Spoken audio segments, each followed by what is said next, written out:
traiter le sujet de cette vidéo, faisons un récapitulatif de ce qu'est Pokémon.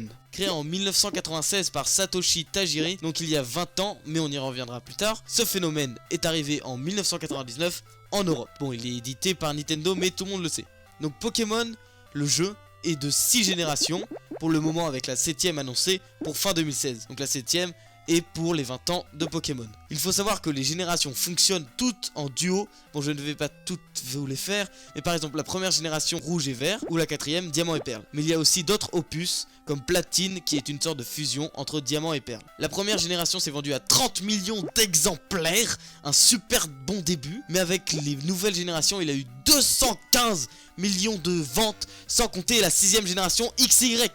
215 millions, bordel! C'est énorme! C'est l'équivalent de la population du Japon, environ 120 millions d'habitants, celle du Canada, 35 millions, celle de la France, 60 millions. Bon ok, j'ai arrondi vachement, sinon ça le faisait pas. Mais Pokémon, c'est aussi une série diffusée pour la première fois au Japon en 1997, juste un an après la sortie du jeu, et ensuite introduite en 1998 dans d'autres pays. C'est aussi des cartes, des mangas, des figurines, des jouets, des voitures, des avions, des framboises, des yaourts. Pensez à acheter du lait, tomates, cerises, pain... non, pardon, ça c'est ma liste de courses. Tout ça pour vous dire que Pokémon est partout aujourd'hui et pas que sur vos écrans. Et c'est pas parce qu'il y a 721 races de Pokémon, non, c'est parce que ce phénomène plaît et le marketing le sait, donc il s'en sert.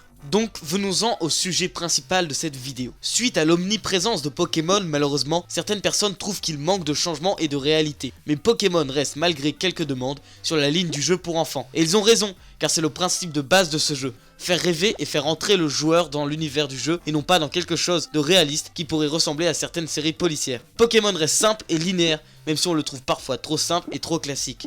C'est ça qui va pousser certains joueurs à dire c'était mieux avant, car quand la première génération est sortie, évidemment, tout était original dans ce monde, et il nous restait donc tout à découvrir. Et c'est cette émotion qui manque aujourd'hui, et qui pousse les personnes à dire c'était mieux avant. Mais finalement, est-ce que vraiment c'était mieux avant?